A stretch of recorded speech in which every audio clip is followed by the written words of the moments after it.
And now stay tuned for the mystery program that is unique among all mystery programs. Because even when you know who's guilty, you always receive a startling surprise at the final curtain. In the Signal Oil program, The Whistler.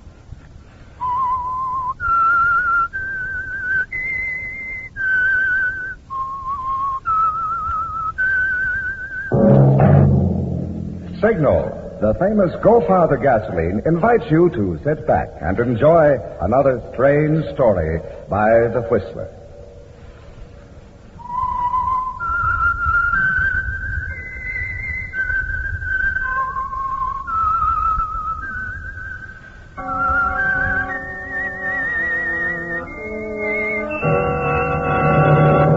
I am the Whistler, and I know many things, for I walk by night. I know many strange tales hidden in the hearts of men and women who have stepped into the shadows. Yes, I know the nameless terrors of which they dare not speak. And now, for the Signal Oil Company, The Whistler's Strange Story finale.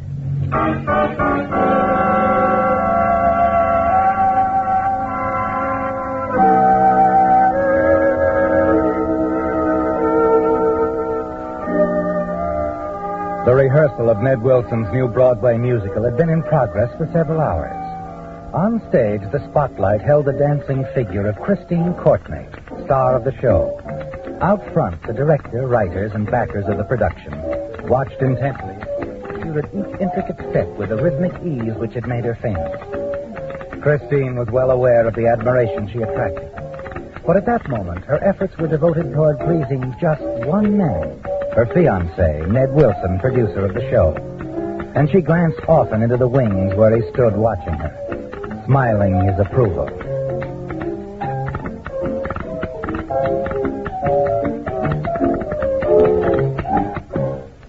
Okay, chorus, let's take the tag break. Here we go. As the chorus swung into the routine, Christine walked quickly off stage to Ned Wilson. Oh, you're terrific, darling. Sensational. You know, if you was the star, the show just can't miss. Oh, that's a very convincing line you have, Mr. Wilson. But go on. I love it when you tell me how wonderful I am. It's not a line, and you know it. Oh, you're wonderful, Chris. You know, I just can't believe that you'll soon be Mrs. Ned Wilson. Oh, Ned, I've waited for you so long. All my life. Miss Courtney, may I speak to you for a moment, please? Oh, Martin, of course.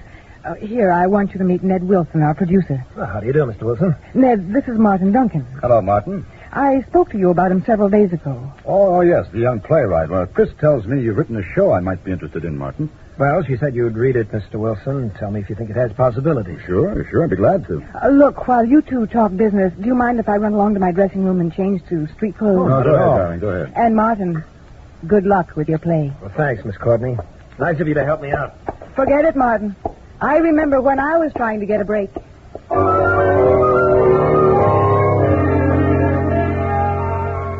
Yes, you know how hard it is to get a foothold in show business, don't you, Christine? Your struggle to the top has been long and difficult, and you're proud of your accomplishment. For in achieving your goal, you've risen above the mistake you made long ago. For years, you've lived in constant fear that the past would catch up with you, ruin everything you've worked so hard to build up. And for almost a year, you've been Broadway's leading musical comedy star, and no part of the past has asserted itself. You make your way to your dressing room, humming happily to yourself, the past quite forgotten. Hello, Miss Courtney. Oh, hello. I'm afraid the doorman doesn't keep a very close watch on the stage entrance. No, he doesn't seem to. Look, if you want an autograph or something... Believe me, Miss Courtney, I'm not a fan of yours. Not yet, anyway. Well, then... My name's Doris Richley. Mean anything to you? Nothing. It should. Maybe this will help. My hometown is Redwood, Missouri, and in case you've forgotten that, too, I'll just remind you. It's also your hometown. Really? I don't know what you have in mind, but... 8 years ago, a man and a young woman robbed a Redwood City hotel of several $1,000s. When the clerk tried to phone the police, he got himself killed. Well? Oh, you were just a girl then, in your teens. I was the only person who saw the two of you make your getaway. I don't know who he was, but I was able to identify you all right. And no one ever found you. Till now. This is the craziest thing I ever heard of. Oh, you've changed your name, the color of your hair, but you're still little Maxine Wood of Redwood, Missouri, as far as I'm concerned. You know, I'll bet I'm the only one in Redwood who ever sees the theatrical section of the New York papers. Your picture's in it quite a bit, isn't it? Maxine. Look, I'm not Maxine anybody, and I don't know what you're talking about. Oh, you're not much of an actress, Maxine. Take a tip and stick with dancing. And, let's quit this hedging round. A quick check of your fingerprints would prove you're Maxine Wood. Want to go have them checked? Get out of here. You know, I can't decide whether I'll go to the police first or the newspapers. What would you do? What is it you want? Very little, Miss Courtney. You see, I came to New York to get into show business. Well, you might like to help me. Why, of course. Oh, I can probably get you some kind of a part, and then, if you have ability... I want your part. You want my part? Yes. It's made for me. Well, do you know what you're saying? Well, I've signed contracts. I couldn't break them if I wanted to. And the producers want a name for a show like this. I couldn't even begin. Easy. Take it easy. I don't want to be unreasonable. I'll just bet you could use an understudy. Oh, so that's it. You become my understudy, and after the show opens, I sprain an ankle or something, you take over. You ought to know. You got your start as an understudy. That's right, I did. Look, I'm just curious, you understand, but what makes you think you're good enough for the part? Oh, I'm good enough. I know I am. As Shakespeare might phrase it, I've got it in here. You know, you'd have to audition. I had to when I became an understudy. I just couldn't announce that you're going to understudy me. But Ned Wilson's not easy to please. Neither am I, Miss Courtney. So, if I were you, I'd arrange an audition for me with Mr. Wilson. It just might be the smartest thing you ever did.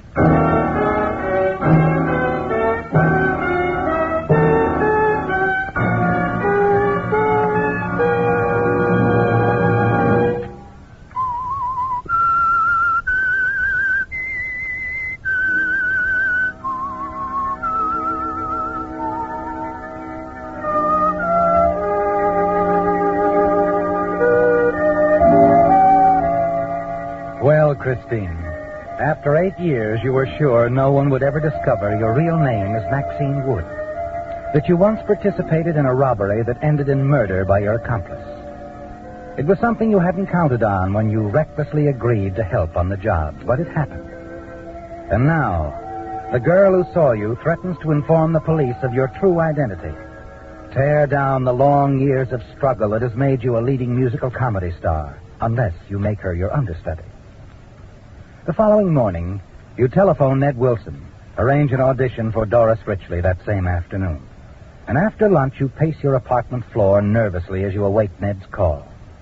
Finally, you calm down and decide your fears are groundless.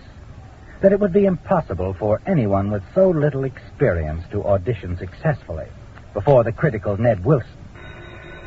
And then the telephone rings. Ned, Chris? Oh, hello, darling. Say, you really uncovered some talent. Doris is great. She's really great. What did you say? I said Doris Richley is great.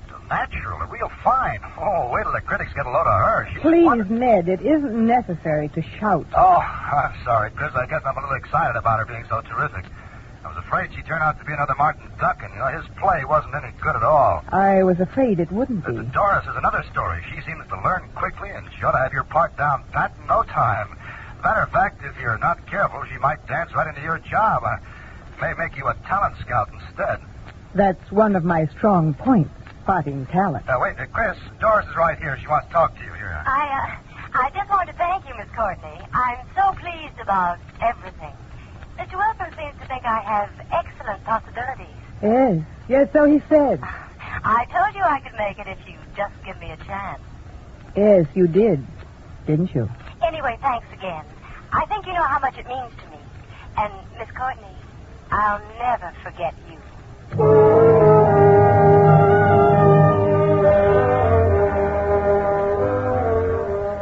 You know what she means, don't you, Christine?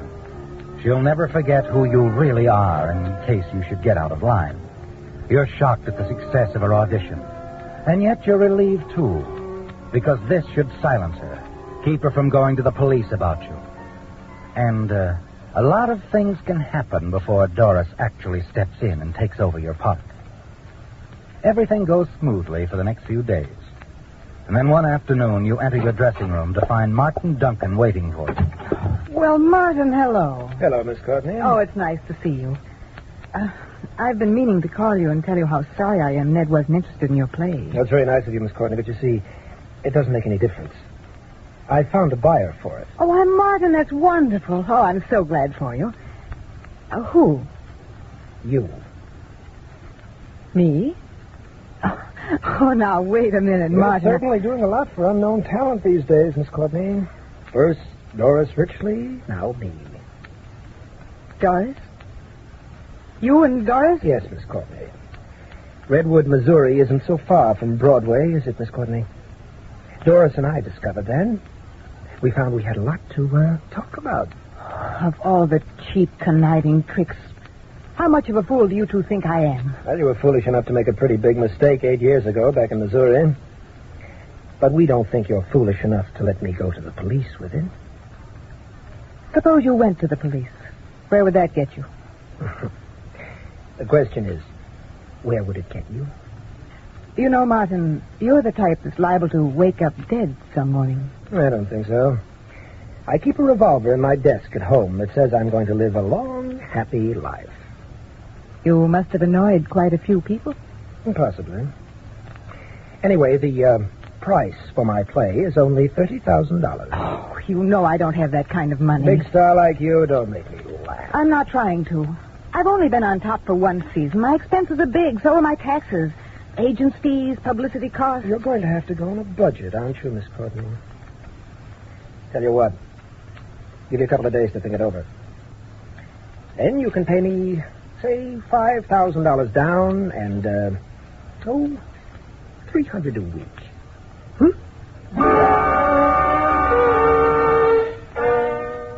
Well, Christine, your past is catching up with you. First Doris, now Martin Duncan. And you're sure it's just the beginning of a very long payoff. The next day, you try to find some way to meet Martin's demands, but you don't have the money, and you won't ask Ned for it. You can't. The tension and worry within you mounts. All day you've been nervous and irritable. And late that afternoon, you receive a telephone call from Ned, which upsets you still further. Hello? Hello, darling. Look, I know it's a little late to call it off, but I'm afraid I'll have to break our lunch date for tomorrow. I have an appointment I forgot about. An appointment named Doris Richley, I imagine. Yes. Yeah, it is. See, I promised I'd run over some lines with her she's not so sure of. Oh, how very, very thoughtful. Oh, now, Chris, don't be that way. You know she doesn't mean anything to me. It's just that, we open in a week and never know when she might have to step in. I don't even need an understudy. I've never missed a performance in my life. Chris, look, you've been working pretty hard lately. You seem tired and nervous, and I think you need a rest. Well, the cast has noticed this, too. In fact, even Doris mentioned that you haven't seemed your usual self. Oh, she has she? Look, I can take care of myself, and I don't need a rest. I've never felt better in my life. Chris. If you want me out of the show, say so. But don't give me this other routine. Oh, Chris, for heaven's sake. Now, listen, I just...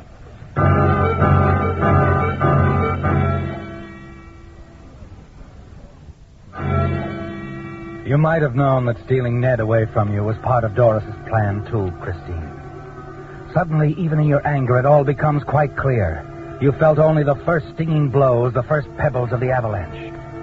You know now that Doris won't stop until she's pushed you entirely aside. She or Martin could turn you over to the police any time. You toss and turn most of the night. Toward morning, you realize you must take steps. Desperate steps, if necessary, to eliminate this threat to your present and future security. Suddenly, you see a way out. A dangerous way. But if you're successful, a sure way. You carefully work out your plans. And then after breakfast, you pick up the phone and dial Martin's number. Hello? Martin, this is Christine Courtney. Good. I thought I might hear from you today. I've decided to buy your play. I thought you would. When can we talk about it? Well, I'd hoped tonight. Didn't you say you lived at the Carlton apartment? That's right. Right now, I'm the only person who can make that statement. They're redecorating the other units. Mine's the only one that's finished. Well, I've got to stop by my dressmaker's. She's over near you anyway. How about 9 for our appointment? Fine with me. Oh, I'm in 308. You can't miss it. It'll be the only one that sounds inhabited. Good. I'll be there about 9. Oh, Martin, would you call Doris for me and ask her to be there, too? I have an idea I think she'll be interested in. Well, sure. I'll phone her right away. Thanks, Martin. Goodbye. That's the way you want it, isn't it, Christine? Martin and Doris together tonight. And you're certain things will work out perfectly for you. That evening, before you leave for Martin's, you take 3 of your own sleeping pills from the bottle your doctor prescribed for you and put them in your purse. From your dressing table, you select a pair of white cotton gloves. It's 7 o'clock when you reach the Carlton and press the buzzer outside 308. You're 2 hours early, just as you planned. Well, hello. Don't tell me my clock stopped. I'm afraid I'm quite early, Martin. The dressmaker couldn't take me after all. And, well, I was so near, I decided just to come on, early or not. Glad you did. Take your hat, gloves? Oh, no, thanks. I'll just keep them on, and I'll know where they are. Is Doris coming? Mm-hmm. She'll be here around 9. How about a drink? Oh, wonderful idea. I'd love one. When Martin comes back with the drinks, you discuss his play, its chances for success, and wait patiently for the opportunity to drop the sleeping tablets into his glass. You ask for more ice, and while he's in the kitchen, you'll watch the tablets bubble up and then quickly dissolve in his drink. Not long after he finishes it, his eyes grow hazy and close. His head falls forward on his chest. From your own experience, you're sure he'll sleep soundly for at least 2 hours or maybe 3. And that's all the time you need, isn't it, Christine? Still wearing your white cotton gloves, you take your 2 glasses to the kitchen, wash them both thoroughly, and pour the least bit of a fresh drink into Martin's glass. Back in the living room, you press his hand around it for fingerprints and put it on the table before him. Then you walk quickly over to his desk, open the center drawer, and there it is. Just as Martin said it would be. The final link necessary to your plan. His revolver. You make certain it's loaded and put it in your jacket pocket and settle back to wait for Doris. A little after 9.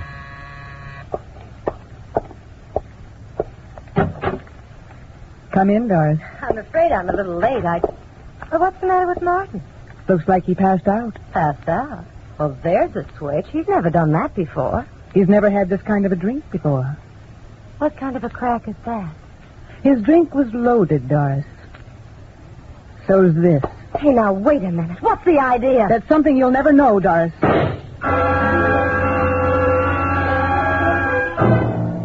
It was simple, wasn't it, Christine? Doris Richley is dead. That leaves only Martin slumped head forward on the divan. You move quickly now, drag Doris over near Martin. And then, still wearing your gloves, you place the gun in his hand, put his index finger on the trigger, raise the gun to his temple, and fire. Now it's over. Martin is dead beside Doris, and your secret dies with him. You remove your gloves, survey the room quickly, and then you go to the phone.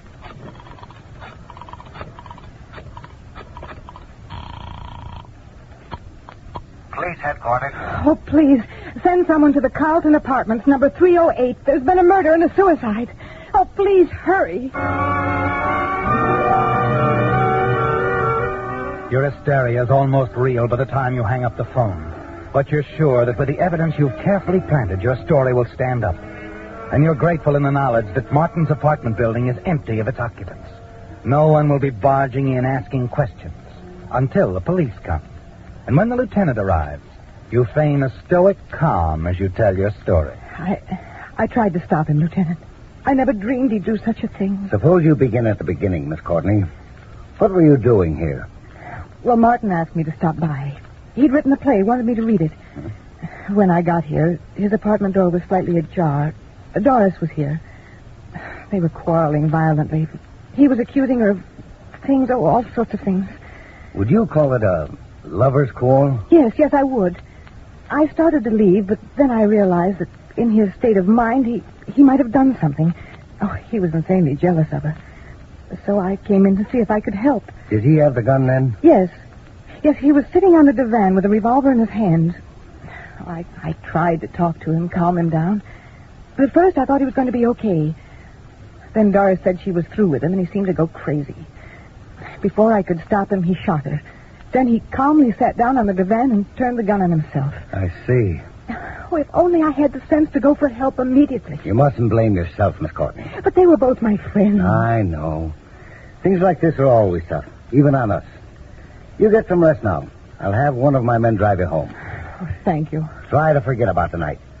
I'm sure the fingerprints on the gun and powder burns on Duncan's hand will bear out your story. You've been very kind, Lieutenant. I appreciate it more than you know.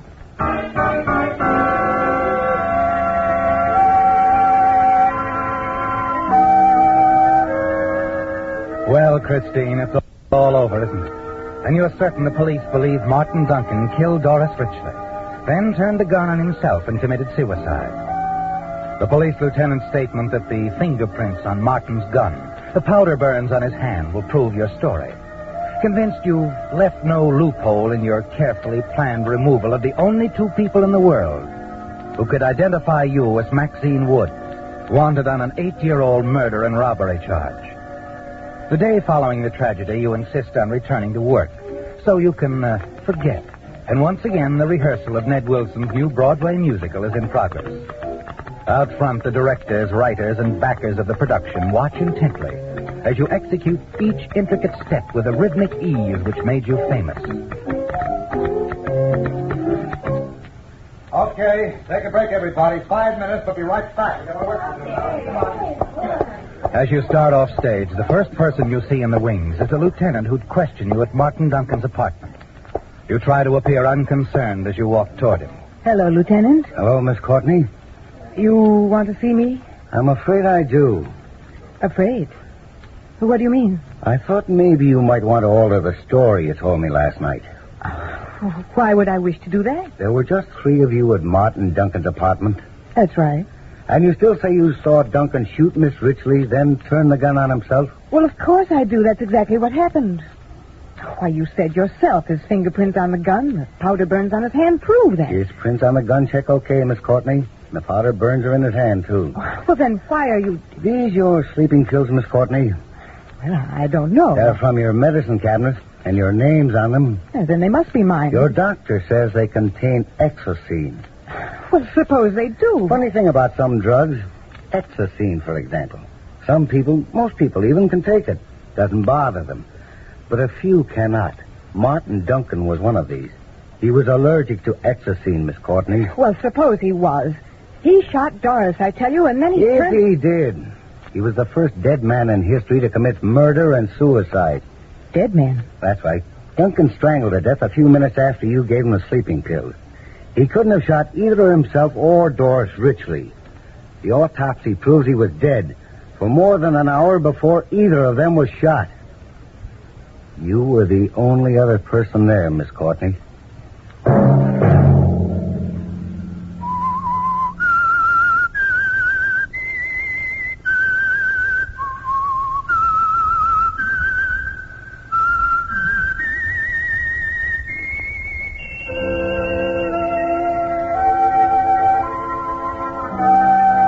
Let that whistle be your signal for the Signal Oil program, The Whistler. Each Sunday night at this same time, brought to you by the Signal Oil Company, marketers of Signal gasoline and motor oil and fine quality automotive accessories.